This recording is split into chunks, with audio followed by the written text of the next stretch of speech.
I want to start our deep dive today with a bit of a riddle. Mm. Or maybe it's more of a contradiction. I love a good contradiction. Let's hear it. Okay, so I am holding a chemical in my mind. Here is its resume. It was discovered by total accident in a Berlin lab by a guy who was, well, he was actually just looking for better ways to refine kerosene. Kerosene. Yeah. And then it was completely ignored by the scientific community for 40 years, literally gathered dust on a shelf. Not exactly a stellar start for a medical resume. No, definitely not. But it gets better. When it finally reemerged, it was sold over the counter in drugstores for a nickel to anyone with a stuffy nose. Just a nickel. Right.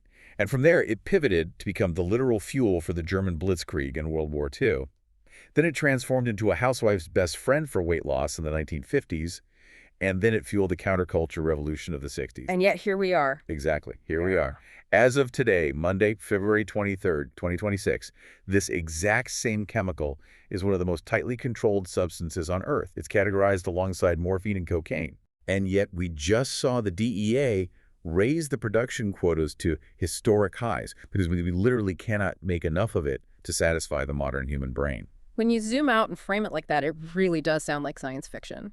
But we are, of course, talking about amphetamine. We are talking about amphetamine. Yeah. I want to set the ground rules for you listening to this deep dive right now. Right. We aren't just talking about drugs in the illicit street corner sense. We're talking about a molecule that has fundamentally shaped modern history and psychiatry. Yeah. And culture. It's really a biography of a molecule. I think that's the mission for our deep dive today, because we have a stack of sources here that is, honestly, it's a little intimidating. It is a massive sack. Yeah, we've got historical retrospectives from the 1940s to the 2000s. We have government reports from the FDA and the DEA, including those brand new 2026 updates that just dropped, and medical journals analyzing everything from narcolepsy to the counterculture speed freaks. And the question we are trying to answer for you today is how?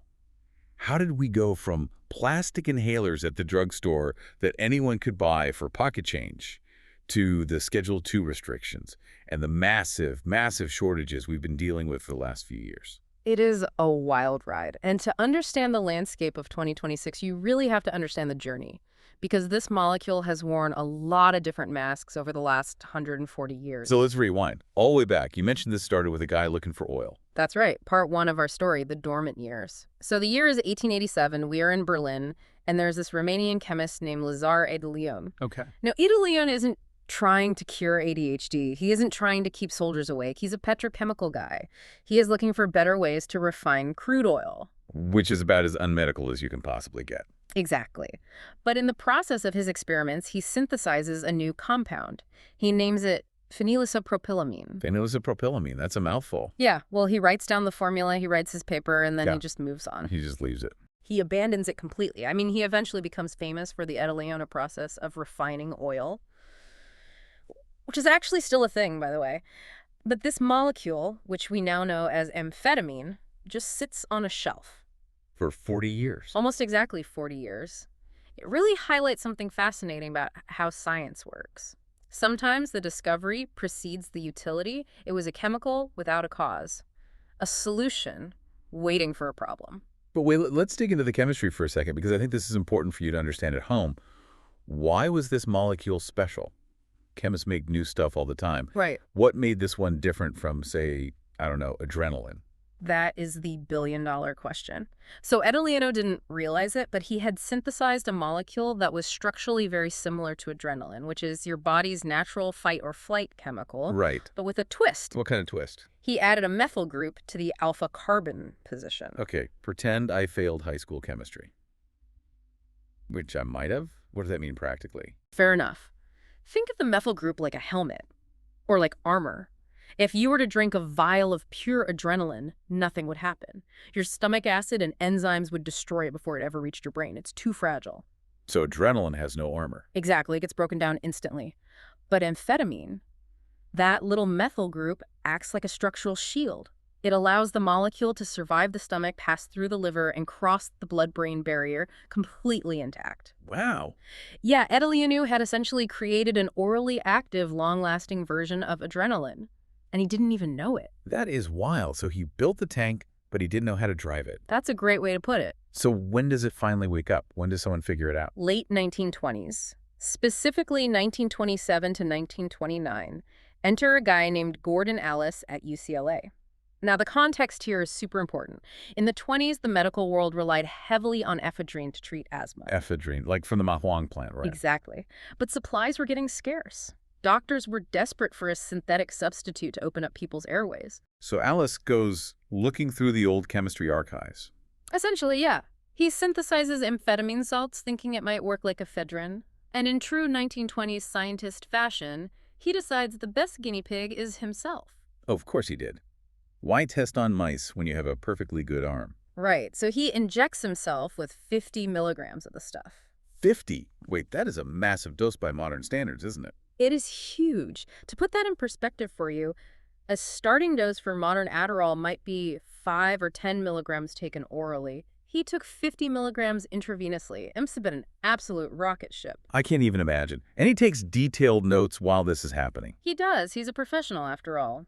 He writes that his blood pressure spiked, which wasn't great if you're looking for an asthma medication side effect, but he also noted this profound feeling of well-being. A feeling of well-being. Yeah. He felt clear, he felt alert, he realized that while it was a potent decongestant, it was doing something very, very significant to his brain. And that feeling of well-being, that's the thread that's going to pull us through the rest of this entire century. Precisely. He realized he wasn't just clearing sinuses, he was clearing the cobwebs of the mind. Which brings us into the 1930s, the inhaler era. The benzodrine inhaler. Yes. This part absolutely blew my mind when I was reading through the source notes. Mm-hmm. In 1933, a pharmaceutical company called SmithKline and French, which we know today as part of GSK, releases the benzodrine inhaler. Right. But this wasn't like a modern asthma puffer, right? This wasn't a pressurized spray. No, this was incredibly low tech. It was just a plastic tube. And inside the tube was a piece of folded cotton. And that cotton was soaked in volatile amphetamine oil. So you just sniff it? Yeah, you'd unscrew the cap, stick it in your nose, and inhale the vapors. And it would shrink your nasal membranes immediately. And it was entirely over the counter. Completely. No prescription needed whatsoever. You could buy it right next to the aspirin for a nickel. Okay, so how long did it take for people to figure out that the cotton inside the tube did more than just clear a stuffy nose? Almost immediately. I mean, this is really the first instance of what we might call biohacking or recreational abuse of amphetamines. People realized pretty quickly that sniffing the vapor was weak, but the cotton itself. The cotton was loaded. How loaded are we talking? Each inhaler contained about 325 milligrams of amphetamine base. 325 milligrams. Yeah. That is a terrifying amount of stimulant for one piece of cotton. It is a massive dose. And people figured out that if you cracked the plastic tube open, which actually made this very distinctive snap sound, you could pull out that oil-soaked cotton strip and swallow it. Just eat the cotton. Eat it, or, because it tasted absolutely foul like fishy gasoline, they would soak it in a cup of coffee or a glass of alcohol. A benzodrine highball. Exactly. That's what they called it. And you have to understand, it wasn't just junkies or people on the fringes of society doing this. Who was doing it? It was jazz musicians who needed to play until 4 in the morning. It was college students studying for exams. It was truck drivers. It was everyday people working double shifts during the Great Depression. So it was really a functional high. For a while, yes. If. Highly functional. But while the public was figuring out the recreational side, the medical establishment was starting to see the clinical potential for the brain. Right, because by 1937, the American Medical Association officially approves it for narcolepsy. Which makes perfect sense mechanically. It keeps you awake. But they also approved it for something called post-encephalitic Parkinsonism and this is the big one, depression. Yes. This is a critical pivot in the history of psychiatry. There was a Harvard psychiatrist named Abraham Myerson who was a big proponent of this. What was his theory? He theorized that neurotic depression was basically a state of anhedonia, a lack of drive, a lack of energy. He believed that amphetamine essentially forced the brain to be active. It effectively jump-started the will to live. So in a way, it became the world's first widely used antidepressant. But there's another study from that exact same year, 1937, that I think is even more important for understanding where we are today in 2026. The Bradley study. Dr. Charles Bradley, yes. This is the aha moment for modern child psychiatry. So Bradley was working with institutionalized children who had severe behavioral disorders. Right. But he wasn't actually trying to fix their behavior with the drug, right? He was trying to cure their headaches. Right. And to understand why these kids had such severe headaches, we have to talk about a medical procedure that is thankfully obsolete, the pneumoencephalogram. Oh, man, this sounded brutal in the notes. It was horrifying. It involved draining some of the cerebrospinal fluid from the patient and replacing it with ambient air. Just injecting air into the spinal column. Yes, so that the air would float up into the brain's ventricles and create contrast for an X-ray. It was incredibly painful, and it caused massive debilitating headaches for days afterward. Yikes.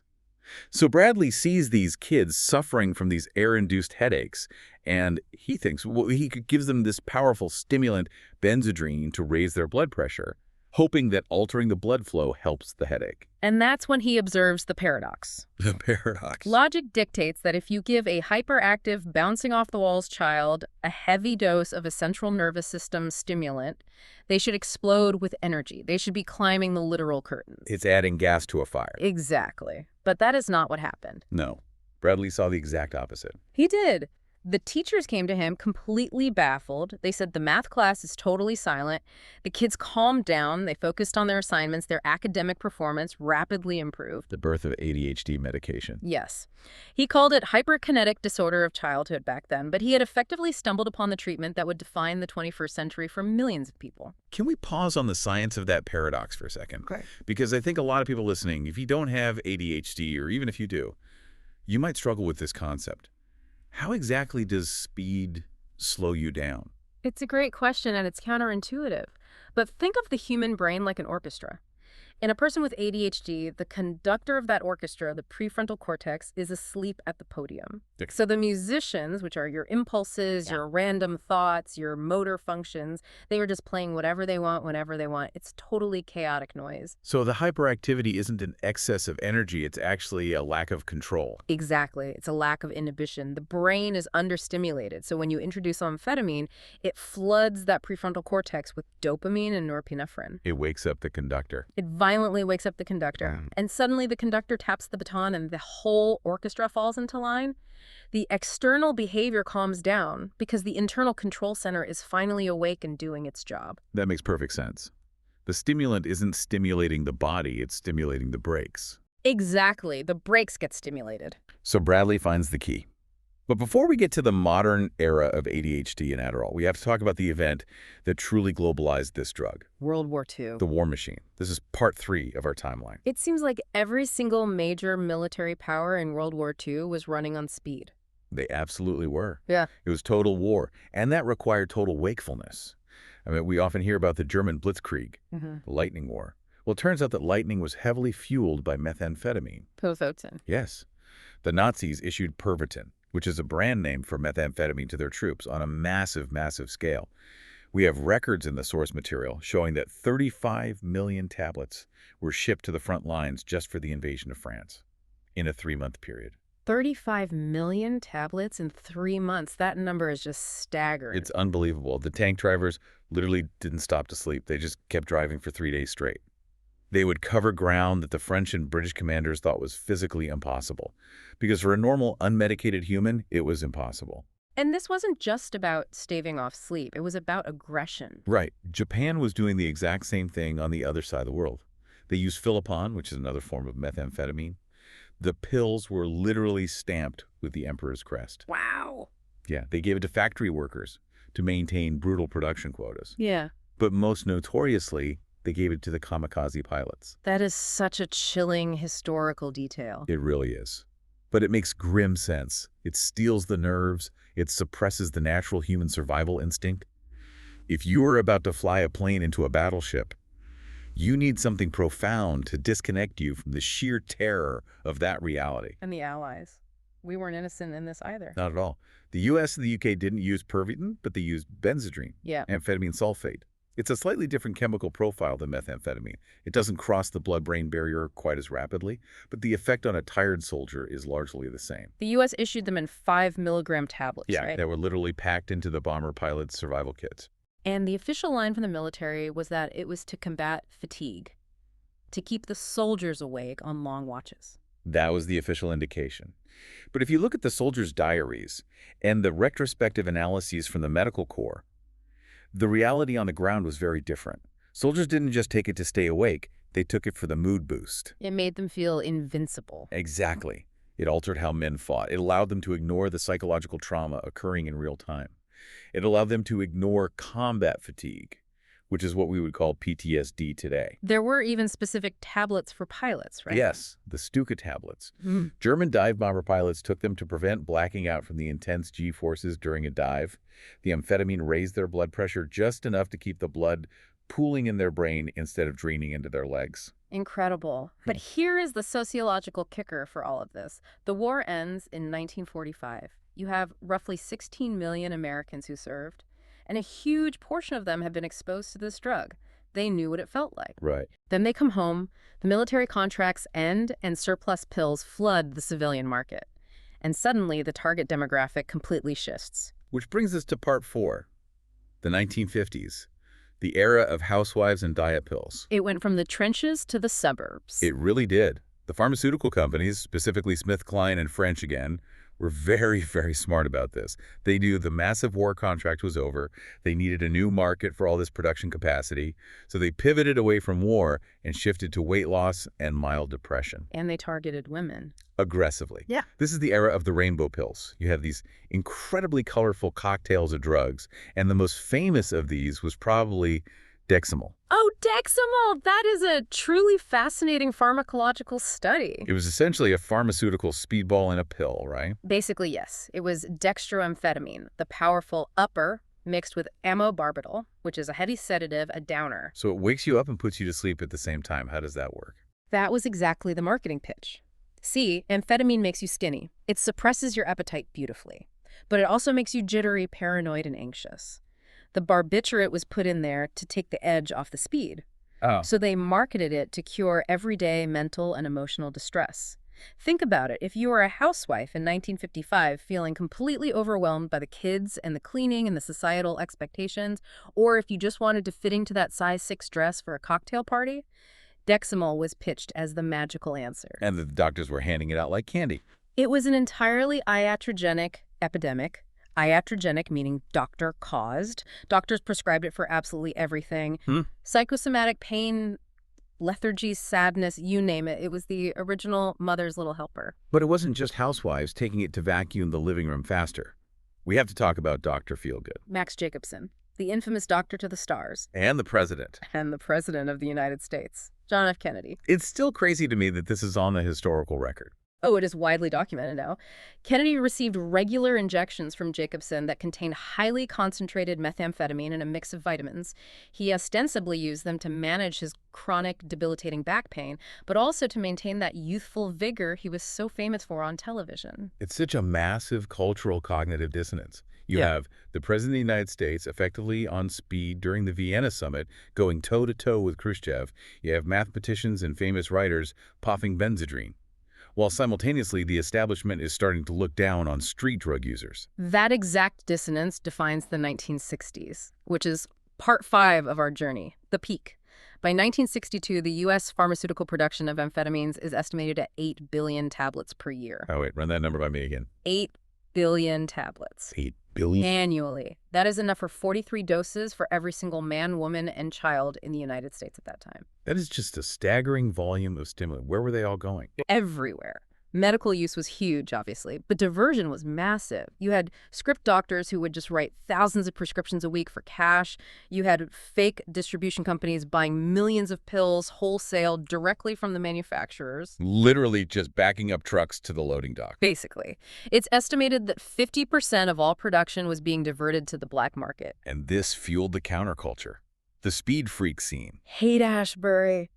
We always think the summer of love was just weed and LSD. But it was also speed, massive amounts of speed. And this is where the truly dark side of the drug really showed up. Amphetamine psychosis. Yes. In 1958, a medical researcher named Connell finally proved that if you take enough amphetamine, you will become psychotic. Intense paranoia, visual and auditory hallucinations. Clinically, it looks exactly like severe paranoid schizophrenia. And he proved it wasn't just happening to people who are already mentally unstable. Right. That was the breakthrough. He showed that you could take a perfectly healthy neurotypical person, Give them a high enough dose of amphetamine over a few days, and they would start seeing CIA agents in the bushes. They would start feeling bugs crawling under their skin. Formication. Exactly. Formication, the tactile hallucination of insects crawling on or under the skin. It's a classic hallmark sign of severe stimulant toxicity. Hence the famous slogan, speed kills. Right. That wasn't just a catchy phrase cooked up by the government. It was actually a warning that emerged from within the counterculture itself. The hippies saw what was happening to the speed freaks and realized it was destroying their communities. And eventually the government couldn't ignore it anymore. Which brings us to the 1970s. Yeah. The party is officially over. Part 6. The Crackdown. 1970 and 1971 are the major turning points in this story. The Comprehensive Drug Abuse Prevention and Control Act passes in Congress. This is when amphetamines become a Schedule II drug. Yes. Schedule 2 means the government recognizes a high potential for abuse and severe dependence, but acknowledges some accepted medical use. It legally puts them in the exact same category as morphine and raw cocaine. And the FDA stepped in too, right? It wasn't just the DEA. They did. The FDA made a massive move. They retroactively declared that amphetamines were ineffective for treating depression and obesity. Wow. Yeah. They basically looked at the medical community and said, stop prescribing this for unhappy housewives. They shrank the legally approved uses down to just two things: narcolepsy and hyperkinetic disorder of childhood, which again is ADHD. So what happened to the prescription numbers after that?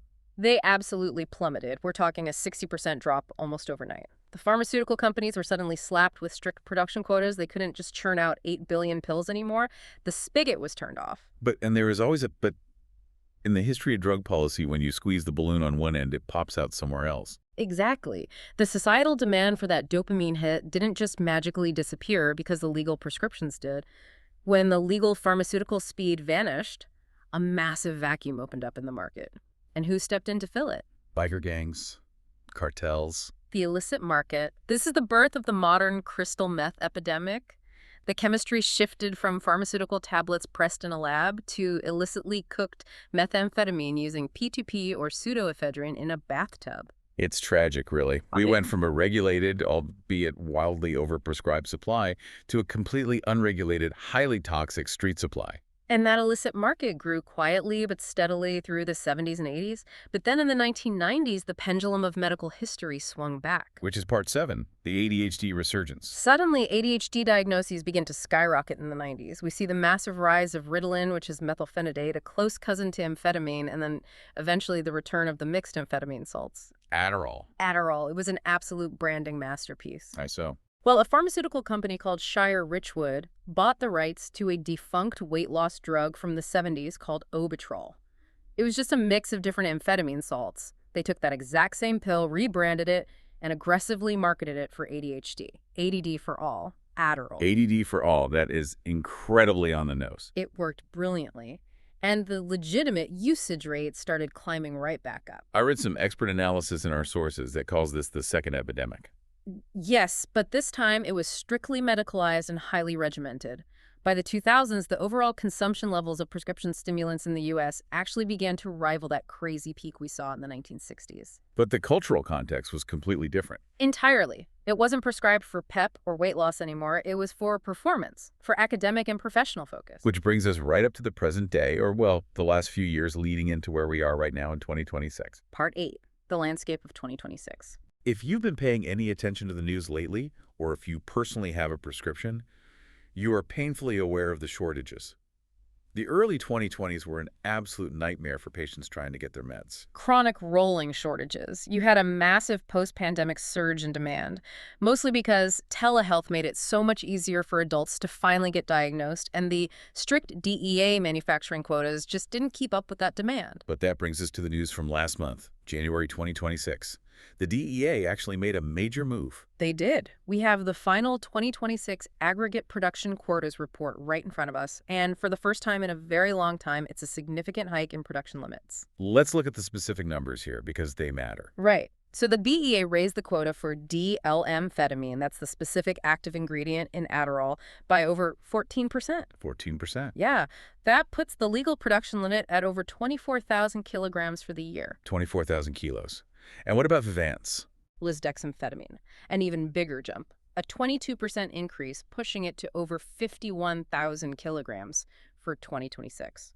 Why the sudden change of heart from an agency that historically wants to restrict this stuff? Well, in their public report, the DEA explicitly acknowledged the severe shortages affecting patients, but they also mentioned something highly technical about isomer I ratios. saw that in the report. Break that down for us. What are isomers? Sure. So amphetamine as a molecule has two hands, a left hand called the levoisomer and a right hand called the dextroisomer. Okay. They are mirror images of each other chemically, but they act differently in the body. The dextro side is the one that really crosses the blood-brain barrier effectively and hits the brain's dopamine receptors. It gives you the mental focus. The levo side hits the peripheral nervous system more. It makes your heart race and gives you the physical jitters. And different branded drugs have different mixes of these two hands. Exactly. Adderall is a specific mix of both. Vorvance, on the other hand, is purely the dextro side attached to a lysine molecule, so your body has to slowly digest it. The DEA realized that the pharmaceutical manufacturers were struggling to get the specific chemical mix right within the old strict weight limits. So by raising the quota, they are basically trying to unclog the supply chain and give manufacturers the breathing room to synthesize the correct ratios. It's interesting that you mentioned Vyvanse being so much higher in production volume now. It really feels like the market is shifting heavily toward these longer-acting, smoother formulations. It definitely is, because the target demographic has shifted yet again. It's not just hyperactive kids in elementary school anymore. It's adults. It's the learner profile we discussed earlier. Right, the college students. We have data showing that anywhere from 5 to 35% of college students admit to using diverted prescription stimulants. But they aren't crushing them up and taking them to get high at a frat party. They are using them purely for cognitive enhancement. To study, to write papers, to focus. It's the Stuka tablet for the modern knowledge worker. Just dealing with the intense G-forces of the information economy instead of a dive bomber. That is a genuinely perfect analogy, and naturally that shift brings up the massive safety question. The heart. Right. If we have millions of adults taking daily central nervous system stimulants for decades, what does that do to the cardiovascular system? There was a lot of fear about that a few years ago. A ton of fear.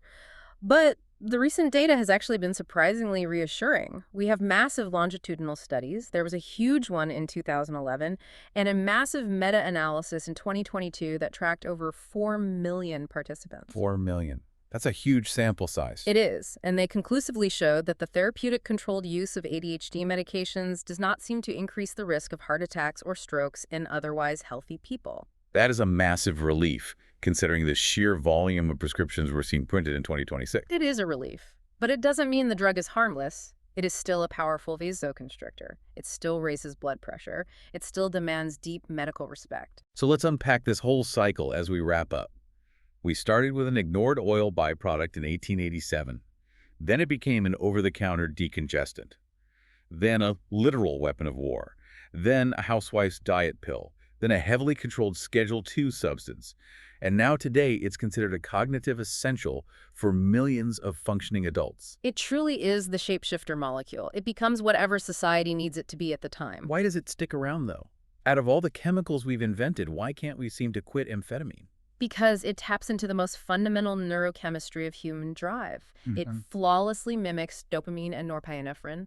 As long as our society values productivity, extreme focus, and relentless action, this molecule will be relevant. It is the chemical embodiment of the Protestant work ethic. That is a profound thought. We aren't just treating a biological disorder. We are fueling a cultural demand. Exactly. And that leads to the final provocative question I want to leave you, the listener, with today. Go for it. We restricted this drug severely in 1970 because roughly 5% of Americans were using it, and we panicked. Today, between legitimate medical prescriptions and the gray market of diverted pills, we are rapidly approaching those exact same usage numbers again. Wow. So the question you have to ask yourself is this. Are we finally effectively treating a legitimate widespread medical disorder that simply went ignored for a century? Or are we medicating a society that has created an environment so intensely distracting and economically demanding that the baseline human brain literally cannot function in it without chemical assistance? Are we fixing a broken brain, or are we just patching the software to run on a completely broken operating system? Precisely. That is incredibly heavy. Something for all of you to think about the next time you check your own isomer ratios. Stay curious, everyone. Stay curious.